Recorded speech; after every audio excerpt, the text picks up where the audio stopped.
Hyunwoo stared at the empty space where the monitoring beacon should have been floating for the last 50,000 years and felt his stomach twist into knots that no amount of deep breathing could untangle. The beacon had been there when his grandfather's grandfather had placed it in the outer edge of the Sol system during the last official survey, and now there was nothing but empty space and the faint traces of particles that meant something had been there once, but was gone now. His team floated in their survey ship called the Gentle Observer and watched the scanner readings that made no sense at all because monitoring beacons were built to last for 1,000,000 years and were made from materials that could survive the heat. Death of stars.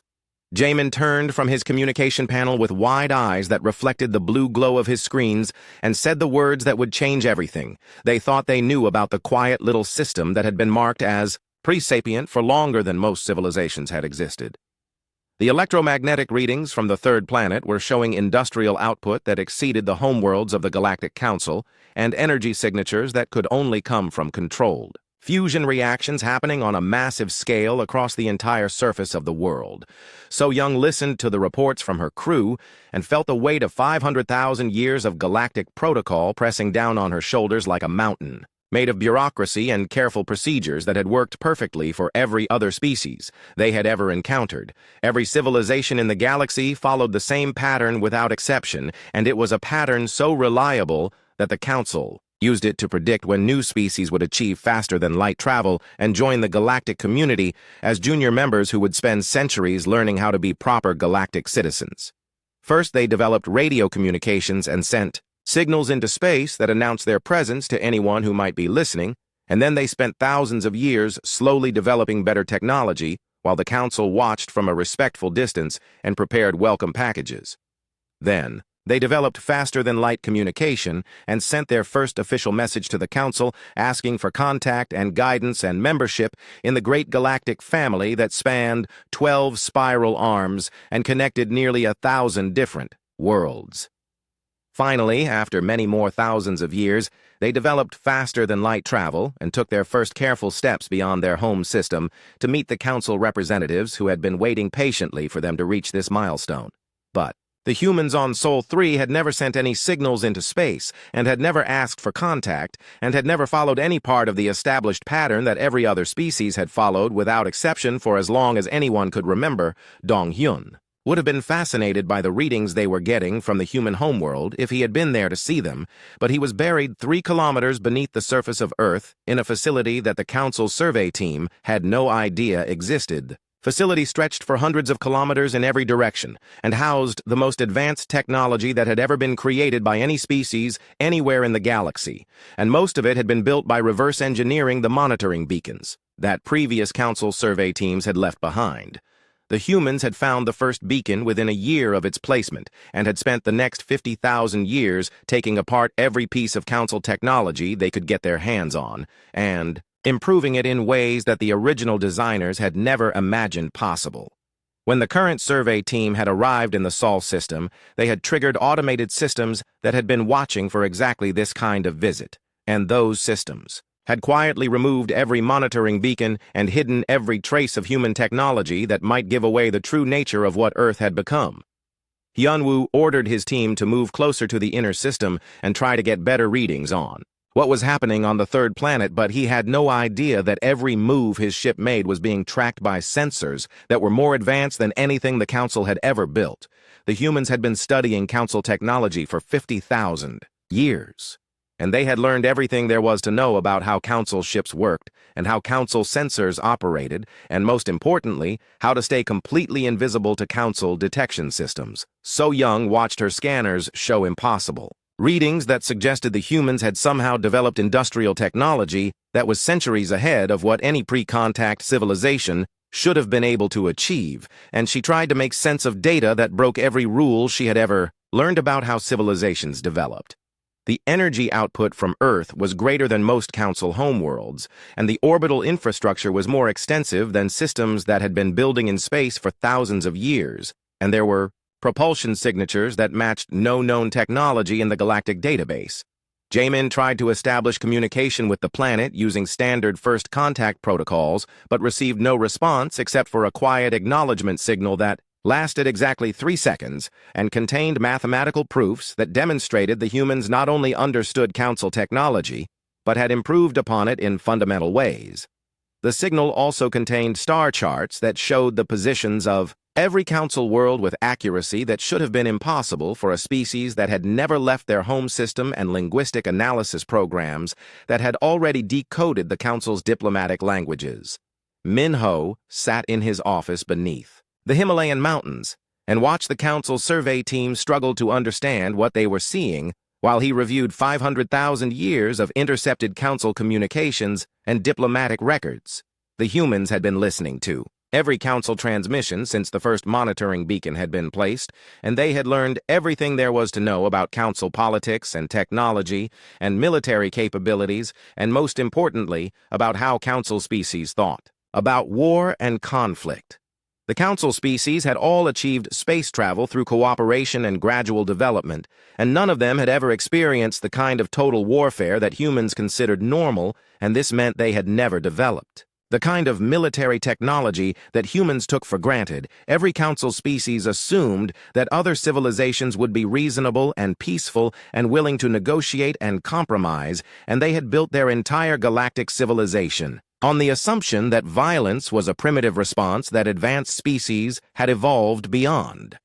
But humans had studied council history and learned that this assumption was based on the fact that every council species had been lucky enough to achieve space travel before they had to face any serious existential threats, and they had never needed to develop the survival instincts that humans had been forced to cultivate. The humans had spent 50,000 years preparing for this first contact, and they had decided that the best approach was not to announce themselves peacefully and request membership in the council, but to wait until they were strong enough to demand respect as equals. Young-Su stood in the command center of the hidden fleet that humanity had been building in the asteroid belt and watched the council survey team move through the outer system like children wandering through a forest full of predators they could not see. The fleet consisted of 10,000 warships that had been built using technology adapted from every council species and improved with human engineering and military thinking that no council species had ever needed to develop. Each ship was faster and more heavily armed than anything in the council database, and they were all hidden inside asteroids that had been carefully hollowed out and fitted with stealth systems that made them completely invisible to council sensors. The humans had learned everything they could about council military capabilities and had designed their ships specifically to counter every weapon and defense system that council species used, and they had added weapons and systems that council species had never imagined. Hyunwoo felt a chill run down his spine as he realized that the humans had not been developing slowly and peacefully like every other species, but had been building something that the galaxy had never seen before while staying completely hidden from observation. The survey team was discovering that they were not the Watchers, but the Watched, and that the quiet little species they had been monitoring for 50,000 years had been studying them with an intensity and purpose that no council species could match, so young, made the decision that would change galactic history forever when she ordered her team to prepare a full report for the council about what they had discovered in the Sol system and to recommend immediate high-level diplomatic contact with the human species. But she had no idea that the humans had been waiting for exactly this moment and that her report would trigger events that would transform the galaxy in ways that no one could predict or control. The Great Silence was about to end. And when it did, the galaxy would learn what happened when a species spent 500,000 years preparing for war while pretending to be peaceful. Dong-hyun walked through the massive underground facility that stretched beneath the Siberian plains for hundreds of kilometers and marveled at what humanity had accomplished in just 50,000 years of focused effort and careful planning. The facility was one of dozens that had been built on every continent, and they were all connected by transportation tunnels that could move people and materials anywhere on Earth in less than an hour using technology that made council transportation systems look like ancient steam engines. Every piece of technology in the facility had been built by studying and improving council designs that had been recovered from monitoring beacons and survey probes and diplomatic ships that had visited the Sol system over the millennia. The humans had been careful never to take anything that would be missed, and they had always left the council visitors believing that they were observing a primitive pre-spaceflight civilization that was developing. slowly and naturally, but beneath the surface, Earth had become something that no council species could imagine, because no council species had ever needed to build an entire civilization in secret, while preparing for contact with powers that could destroy them.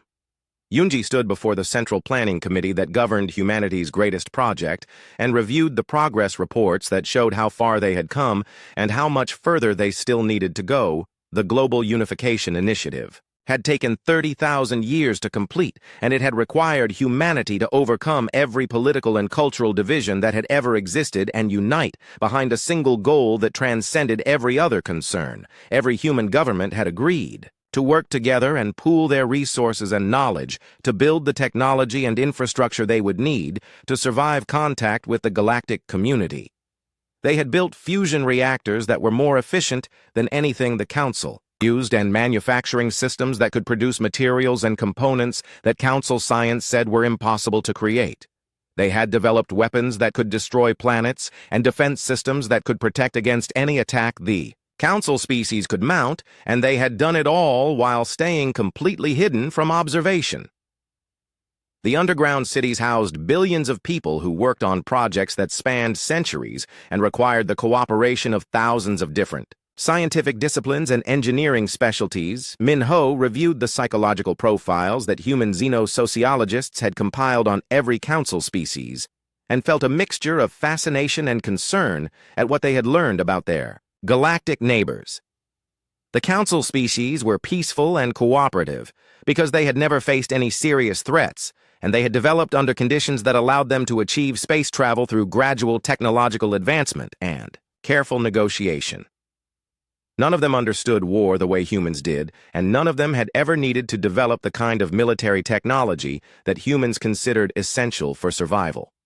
The Council had rules about warfare that limited the types of weapons that could be used and the scale of conflicts that were considered acceptable, and they had built their entire civilization on the assumption that violence was always a last resort, but humans had studied every council conflict and learned that these rules existed because council species had never faced an enemy that was truly determined to destroy them, and they had never needed to fight for their survival against opponents who understood total war.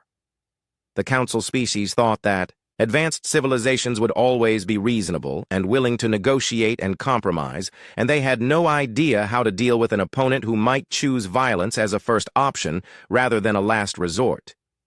This meant that despite their advanced technology and vast resources, the council species were vulnerable to any enemy who understood military strategy and was willing to use overwhelming force to achieve their objectives.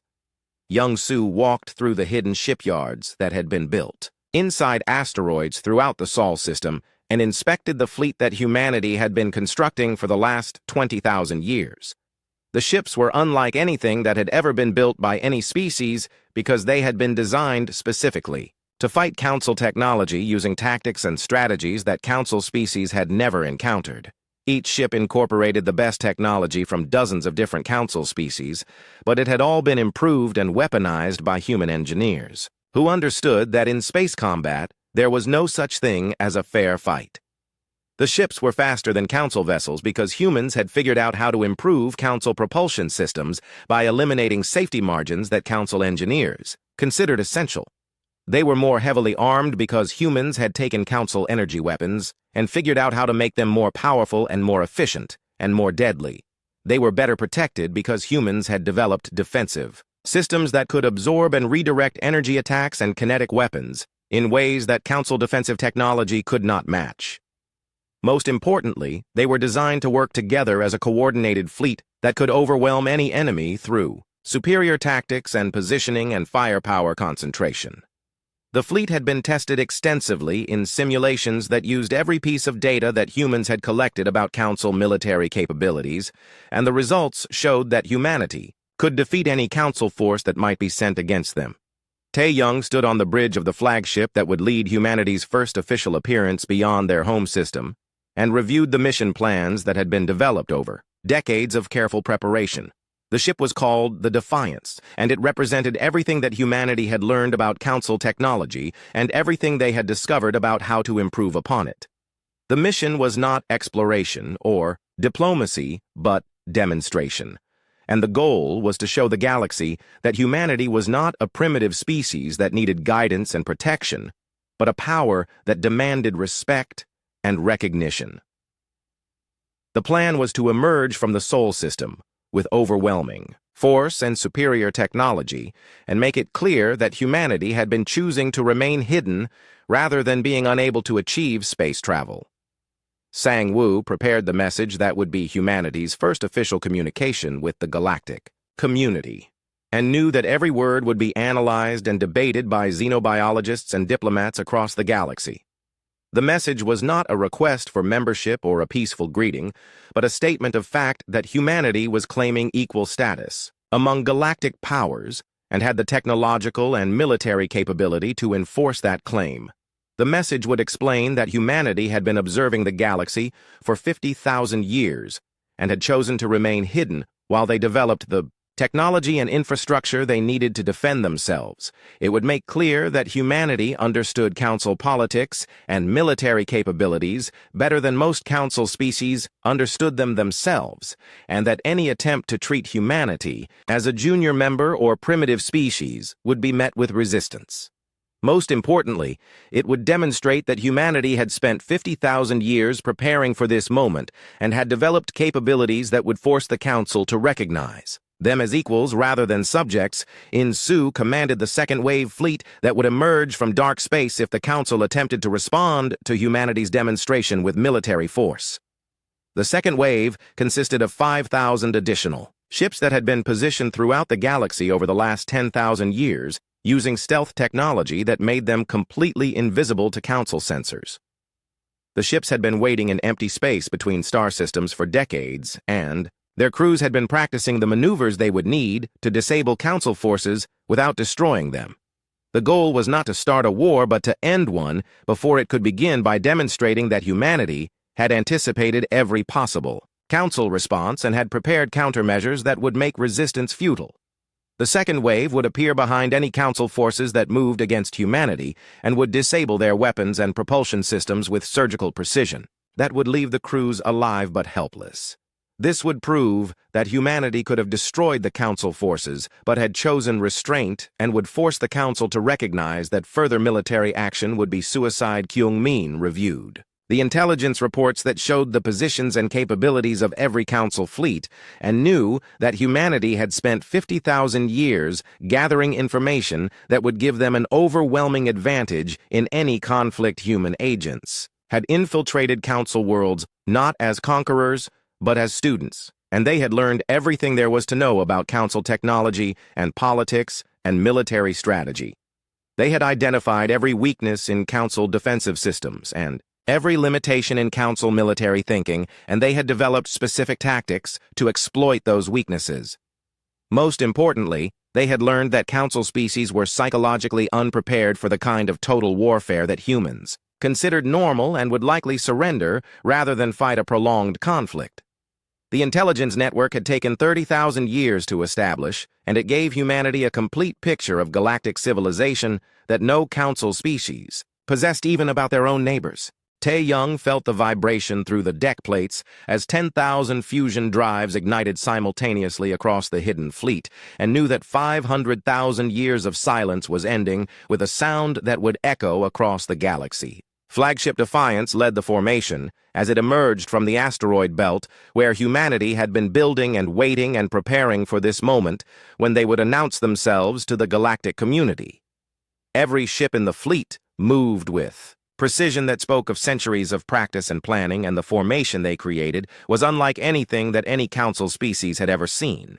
The ships did not spread out in the defensive patterns that Council fleets used, but instead formed attack formations that demonstrated their readiness for combat and their confidence in their superior technology.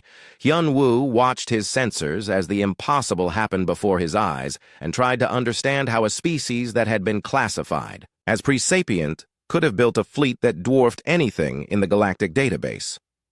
The energy signatures were beyond anything that Council technology could produce, and the propulsion systems were operating at efficiency levels that violated everything that galactic science understood about physics. The ships were not just more advanced than Council vessels, but were built using principles that no Council species had ever discovered, despite millions of years of technological development. Each ship was larger and more heavily armed than the most powerful Council dreadnoughts, and they moved with coordination that suggested a level of tactical thinking that no peaceful species should have possessed. So Young tried to implement first contact protocols, but realized that everything she had been trained to do was based on the assumption that humanity would be seeking Council guidance and protection. Instead, the human fleet was demonstrating technological and military superiority that made it clear they were not asking for anything, but were instead making demands. The mathematical proofs that accompanied their transmissions showed that humans understood Council technology better than the Council engineers who had designed it. The star charts they provided contained information about Council worlds that was more accurate than the Council's own navigation databases.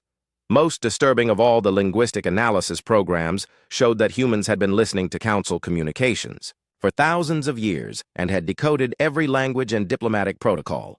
Sang Wu stood on the bridge of the Defiance and transmitted humanity's first official message to the galaxy while knowing that every word would be analyzed by xenobiologists and politicians across 12 spiral arms. The message was not a greeting or a request for contact, but a declaration that humanity was claiming equal status among galactic powers and had the capability to enforce that claim. He explained that humans had been observing galactic civilization for 50,000 years and had chosen to remain hidden while they developed the technology they needed to defend themselves. The message made it clear that humanity understood Council politics and military capabilities, and had identified weaknesses that made Council resistance futile. Most importantly, the declaration stated that humanity was prepared to share their technological advances with species that recognized their equal status, but would consider any attempt at subjugation to be an act of war. The transmission was broadcast on every frequency that the Council used for diplomatic communications, and was repeated in every language that any Council species had ever spoken. Jamin tried to respond with standard first contact protocols, but realized that the humans were not following any of the established procedures that had worked with every other species. Instead of requesting permission to enter Council space, the human fleet was already moving toward the inner systems, and was broadcasting navigation data that showed they knew the locations of every Council facility. The humans were not asking for guidance about galactic law and customs, but were instead demonstrating that they had studied Council society for millennia and understood it better than most Council citizens. Their communications showed tactical awareness that suggested they had been planning this contact for centuries and had anticipated every possible Council response. Most concerning of all their fleet movements indicated that they were not exploring or negotiating, but were instead positioning themselves for combat operations that could begin at any moment. Insu monitored the Council response from his position in command of the Second Wave Fleet that remained hidden in dark space throughout the galaxy. The Council military forces were moving to contain what they perceived as a threat, but they had no idea that human ships were already positioned behind their formations. The second wave consisted of 5,000 ships that had been waiting in empty space for decades and were equipped with weapons that could disable Council vessels without destroying them. The goal was not to start a war, but to demonstrate that humanity had anticipated the Council's response and had prepared countermeasures that would make resistance impossible. When the Council peacekeeper forces moved to intercept the human fleet, they discovered that their tactical plans had been compromised and their positions were already known. The engagement that followed lasted exactly 14 minutes and demonstrated the difference between species that had developed through cooperation and species that had been forced. To perfect the art of war, the human ships moved with coordination that spoke of centuries of practice, while the Council forces struggled to adapt to tactics they had never encountered. Council weapons proved ineffective against human defensive systems, while human weapons disabled Council ships with surgical precision that left crews alive but helpless. No Council ships were destroyed, but all were left powerless and drifting, while the human fleet maintained perfect formation and continued their advance toward the inner systems. Young-Su coordinated the fleet movements that demonstrated humanity's tactical superiority, while ensuring that no Council personnel were killed during the engagement. The humans could have annihilated the Council forces in minutes, but instead chose to disable them with precision that required far more advanced technology and training. This restraint was itself a message that showed the Council that humanity possessed overwhelming superiority, but was choosing to be merciful rather than destructive. The disabled Council ships were left with full life support and communication systems so that their crews could report exactly what had happened and how easily they had been defeated, the rescue operations. That followed would give Council engineers access to human weapons signatures and defensive capabilities, and would demonstrate the true extent of humanity's technological advancement. Within hours, every Council species would know that humanity possessed military technology that was centuries ahead of anything in the galactic database. Dong Hyun monitored the galactic communication networks as news of the engagement spread across 12 spiral arms, and Council species struggled to understand what had happened. The reports from the disabled Council ships described weapons and defensive systems that should have been impossible according to galactic science. The tactical analysis showed that the human fleet had anticipated every Council maneuver and had prepared specific countermeasures for every weapon and defensive system. Most disturbing of all, the engagement had demonstrated that humanity understood Council military doctrine better than Council strategists understood it themselves. The implications were staggering because they suggested that humanity had been studying galactic civilization with an intensity and purpose that no Council species could match. Within days, Council scientists were analyzing the sensor data and trying to understand how humanity had achieved such advanced technology without any contact with galactic civilization. The mathematical models showed that human development had followed a completely different path than any known species and had achieved results that should have taken millions of years. Minho watched the Council's psychological response to humanity's demonstration and saw exactly the reactions that human xenosociologists had predicted. The Council species were experiencing cognitive dissonance because everything they believed about civilization and development had been proven wrong in a single day. They had assumed that advanced technology required cooperation and gradual development, but humanity had achieved superiority through secrecy and independent research. They had believed that peaceful species would always announce themselves and seek guidance. But humanity had remained hidden while developing overwhelming military capability. Most fundamentally, they had assumed that their way of doing things was the only way that intelligent species could develop, but humanity had proven that assumption false. The Council was facing the possibility that everything they thought they knew about galactic civilization was based on incomplete information and flawed assumptions. Some Council species were calling for immediate military action against the human threat, while others were arguing for diplomatic engagement and technological cooperation. But the engagement had made it clear that military action would be suicidal and that humanity held all the advantages in any conflict that might develop. The choice facing the Council was simple: accept humanity as an equal partner or face the consequences of resistance against a species that had spent 50,000 years preparing for war. Ji-hoon walked into the Galactic Council chambers wearing the simple black uniform that had become humanity's diplomatic signature and carrying documents that would reshape the political structure of 12 spiral arms. The Council chamber had been designed to accommodate representatives from 847 different species, but no one had ever imagined that a single species could command so much attention and generate so much fear. Half the Council delegates wanted to unite every species against the human threat, while the other half recognized that resistance would be futile and potentially catastrophic. The demands that Ji-hoon presented were not requests or suggestions, but ultimatums backed by technological and military superiority that no combination of Council forces could match. Humanity wanted immediate recognition as a major galactic power with voting rights equal to the most senior Council members, despite having been known to exist for only a few months. They demanded territorial concessions in 7-star systems that contained strategic resources and industrial facilities that would support human expansion beyond their home system. Most importantly, they required the Council to acknowledge officially that humanity's methods had been not only legal under galactic law, but admirable examples of intelligent strategic thinking. The Council delegates struggled to understand how a species could make such demands and have the power to enforce But the disabled peacekeeper fleets were proof that human capabilities matched their confidence. Kyung-min sat in his office beneath the Himalayan mountains and reviewed intelligence reports that showed the true scope of human preparation. For this moment, the agents that humanity had placed throughout the galaxy over the past 20,000 years were not spies in the traditional sense, but were students who had learned everything about Council civilization. They had infiltrated governments and corporations and military organizations, not to steal secrets or cause damage, but to understand how galactic society actually worked. Every Council species had weaknesses and blind spots and cultural assumptions that could be exploited by anyone who understood them well enough. The humans knew which species were allied with each other and which had ancient grudges that could be manipulated.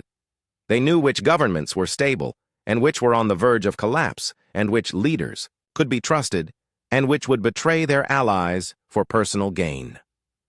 Most importantly, they knew exactly what each species needed most and what they would be willing to sacrifice to get it. This information gave humanity leverage that no Council species possessed even over their closest allies, because no Council species had ever invested the time and effort required to understand their neighbors so completely. The intelligence network that had taken 20,000 years to establish was now providing humanity with advantages that made diplomatic and economic manipulation as easy as military conquest. Hai Wan presented her economic proposals to the Council Trade Commission and watched as delegates realized that their entire understanding of galactic economics was about to become obsolete. The fusion reactors that humanity was willing to share could provide unlimited energy to any world that accepted human partnership. The manufacturing systems could produce goods at speeds and efficiencies that would eliminate scarcity and transform living standards across the galaxy. The transportation technology could reduce travel times between distant worlds from months to days and make interstellar trade profitable on scales that had never been possible.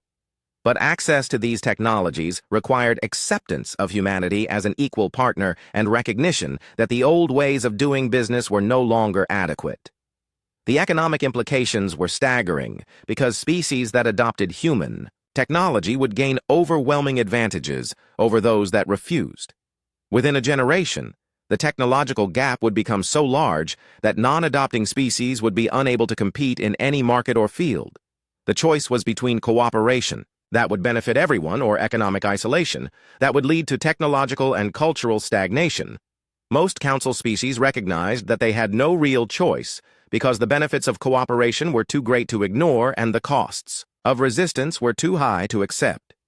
The economic revolution that humanity was offering would transform galactic civilization in ways that political or military conquest never could. Sijin engaged in philosophical debates with Council intellectuals, who struggled to understand how humanity's approach could be reconciled with traditional galactic values.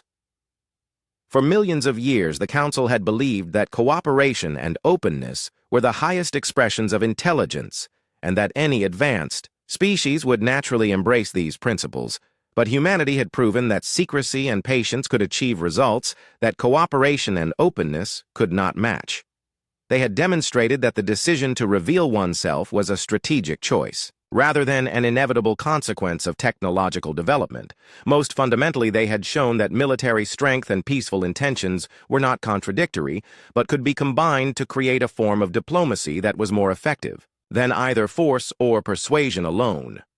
The Council intellectuals were forced to reconsider basic assumptions about intelligence and civilization that had been accepted without question for geological ages. The philosophical implications were as revolutionary as the technological ones because they suggested that there might be many different paths to advancement and many different ways of organizing intelligent societies. The debates that followed would reshape galactic philosophy and create new schools of thought that would influence how species interacted with each other for millennia to come. Dong-hyun monitored the Council's attempts to develop countermeasures against human technology and felt a mixture of amusement and concern at their efforts. Council's best scientists and engineers were trying to reverse engineer human weapons and defensive systems using sensor data from the engagement. But they were approaching the problem with assumptions and methodologies that had been developed. For analyzing Council technology, human engineering was based on different principles and used materials and techniques that Council science had never explored. The mathematical models that governed human technology were more advanced than anything in council databases and required computational resources that most council species did not possess. Even if council scientists could understand the principles behind human technology, they lacked the industrial infrastructure and manufacturing techniques needed to reproduce it. The attempts at reverse engineering were revealing more about council limitations than about human capabilities and were demonstrating just how far ahead human science had advanced. Within months, it became clear that any species that wanted access to human technology would have to cooperate with humanity rather than trying to steal or copy it. Young Su coordinated the deployment of additional human fleets to strategic positions throughout the galaxy and ensured that every council military installation was under constant observation. The fleets that emerged from hiding were smaller than the original demonstration force, but they were positioned to dominate key trade routes and military installations. Each fleet was equipped with weapons that could disable any council installation without causing civilian casualties, but could also destroy entire worlds if humanity felt threatened. The positioning was carefully calculated to demonstrate that humanity could project power anywhere in the galaxy while maintaining defensive positions that made retaliation impossible.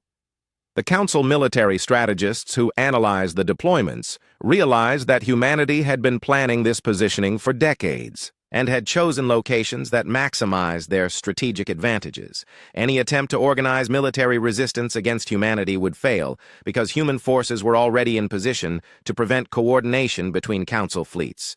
The military balance had shifted so dramatically that the concept of organizing resistance became meaningless because humanity could prevent any hostile coalition from forming. The council was learning that true strategic superiority meant never having to fight, because potential enemies could not even begin to organize against you. Insu commanded the deep space reconnaissance forces that revealed the full extent of humanity's preparation and planning. The monitoring stations that humans had placed throughout the galaxy were more advanced than anything council species had ever built and had been operating undetected for thousands of years. These stations had been collecting data on every council military movement and every diplomatic communication and every technological development. The information they provided gave humanity a complete picture of galactic civilization that was more comprehensive than what any council species possessed about their own region. The reconnaissance network also included mobile platforms that could observe and analyze any target in the galaxy and report back to Earth within hours. This meant that humanity could respond to any threat or opportunity anywhere in the galaxy faster than local authorities could react to changing conditions. The strategic advantages provided by this information network were so overwhelming that conventional military planning became impossible for any potential enemy council species that tried to organize against humanity discovered that their plans were known and countered before they could even be fully developed. Chan Wu stood on the observation deck of the orbital station that had become the center of galactic integration and watched ships from 800 different species arrive to collect the technology that would transform their civilization. 6 months had passed since humanity's emergence, and the galaxy had changed more in that time than it had in the previous million years. The human fusion reactors were being installed on worlds throughout 12 spiral arms and were providing unlimited clean energy to civilizations that had struggled with resource limitations for millennia. The manufacturing systems were producing goods and materials at rates that eliminated scarcity and want from worlds that had known poverty and limitation for their entire history. The transportation networks were connecting distant regions and allowing cultural and economic exchange on scales that had never been possible before. But the most profound change was not technological, but philosophical, because the galaxy was learning to think in new ways about intelligence and civilization and development. The old assumptions about how advanced species should behave had been replaced by new paradigms that recognized multiple paths to advancement and multiple forms of intelligence. Wu Jin published the complete historical record of humanity's 50,000-year preparation and watched as galactic civilizations struggled to comprehend the scope and patience of human planning. The archives contained detailed observations of every council species and records of every technological development and diplomatic interaction that had occurred during the monitoring period. The galaxy learned that humans could have revealed themselves at any point during those 50,000 years, but had chosen to wait until they were strong enough to demand respect rather than request protection. Every council species was forced to confront the humbling reality that they had been studied and analyzed and understood more completely than they understood themselves.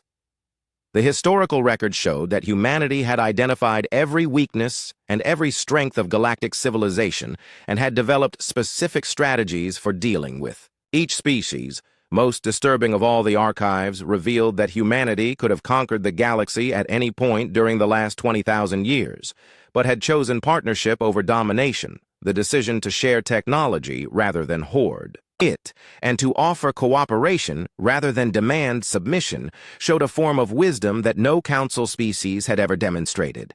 The galaxy was learning that true strength lay not in the ability to destroy, but in the choice to build and create and improve the lives of others.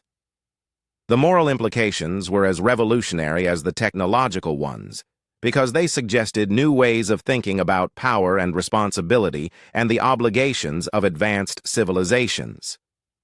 Seok Jin guided the transformation of galactic government as the old council system gave way to new structures that could handle the pace of change that humanity had introduced. The traditional consensus-based approach that had worked for millions of years was too slow for a galaxy that was advancing at unprecedented rates. Decisions that had once taken decades to make now needed to be completed in days or weeks to keep pace with technological and economic developments. The new government structures incorporated human methods of organization and decision-making while preserving the values and traditions that council species wanted to maintain. The result was a hybrid system that was more efficient than anything the galaxy had ever seen while still being fair and representative. Some species struggled with the rapid pace of change, but none could argue with the results as living standards improved and opportunities expanded across the galaxy. The technological advancement was accelerating at rates that would have been considered impossible under the old system, and previously insurmountable problems were being solved within months. Projects that had been considered theoretically possible, but practically impossible, were becoming routine as human technology and council resources were combined.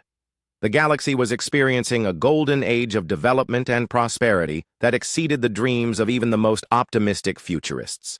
Dae-Hyun commanded the deep space reconnaissance missions that had detected signals from the Andromeda Galaxy and knew that humanity was about to face their greatest challenge.